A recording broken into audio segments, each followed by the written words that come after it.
Daniel, bonjour. Bonjour. Donc tu as commencé le football à Wany dans le bassin minier. Quel souvenir gardes-tu de tes premiers pas de footballeur? Un très bon souvenir de toute façon, il n'y a pas de souci, c'était ce que je voulais faire. Malgré qu'à ce moment-là, j'avais commencé un petit peu l'athlétisme aussi, ça je ne l'avais pas dit. Du temps, il y avait Guy Dru, qui a été champion olympique. Il y avait Marcel Durier à ce moment-là aussi. À quel âge tu as commencé le football? Et 11 ans, 11 ans. oui. Je faisais un peu d'athlétisme les deux, 11 ans. Il faut compter 11 ans. Tu démarres ailier droit. Ailier droit, oui.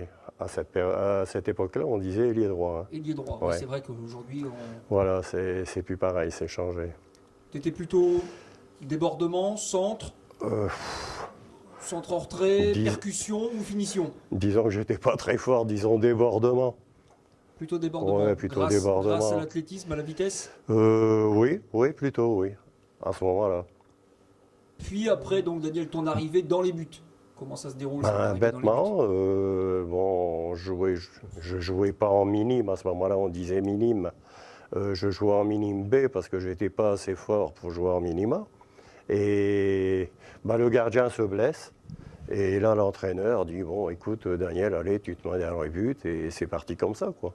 2 matchs après, je jouais en minima. Après Wany, c'est directement le club phare du secteur des mines, le Racing Club de Lens, où tu fais 3 années de stagiaire pro.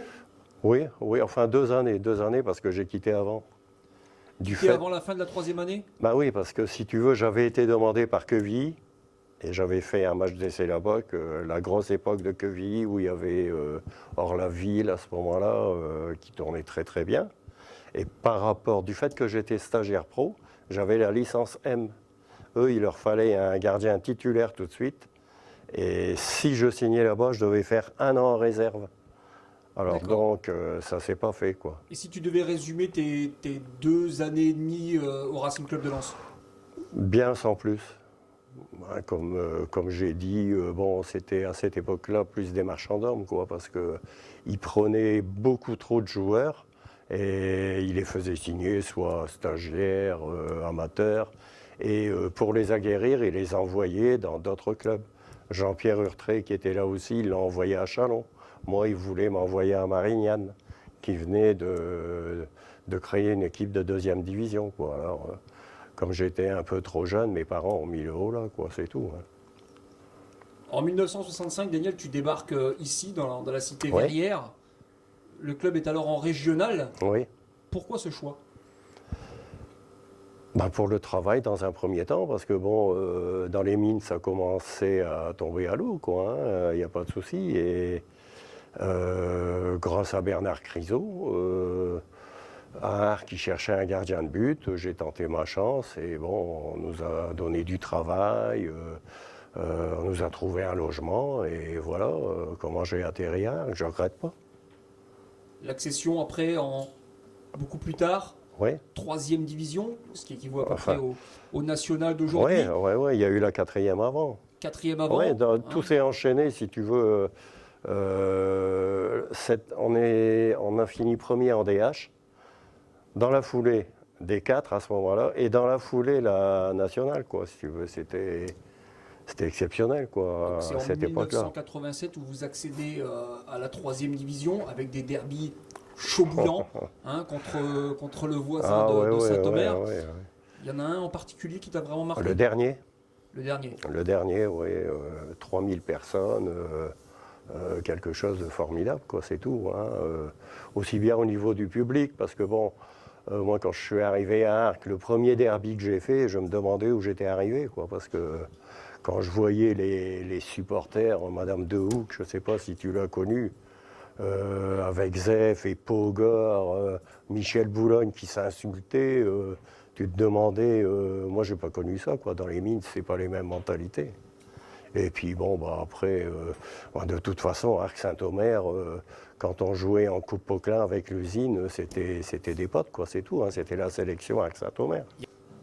Au niveau, Daniel, tu arrives donc à un certain moment dans les buts. Oui. C'était quoi tes points forts? Alors là, c'est pas à moi de le dire, hein. Moi, je peux pas me juger. T'étais plus quoi, sortie aérienne, fort sur les pénaltys, fort dans les dans les... Bon, disons que j'étais moyen partout. Alors, dans l'ensemble, ça faisait que j'étais un bon gardien, sans plus. Au dire des gens, Jacques Mag et moi, on a marqué un peu le Domarois, quoi, si tu veux. Je pense que les gens ont raison. Ah, j'en sais rien, c'est à le dire. Mag et Klopoki, les deux gardiens emblématiques de Domarois. Peut-être. À notre âge, ça fait toujours plaisir qu'on ne nous a pas oubliés, quoi, c'est tout. Daniel, à 42 ans, tu décides de mettre un terme à ta carrière suite à une blessure. Oui. Tu peux nous en parler? Bon, de toute façon, là, il n'y a rien à dire. On joue contre le Havre et c'était Chagnaud, je me rappellerai tout le temps. Il était international à ce moment-là, je crois.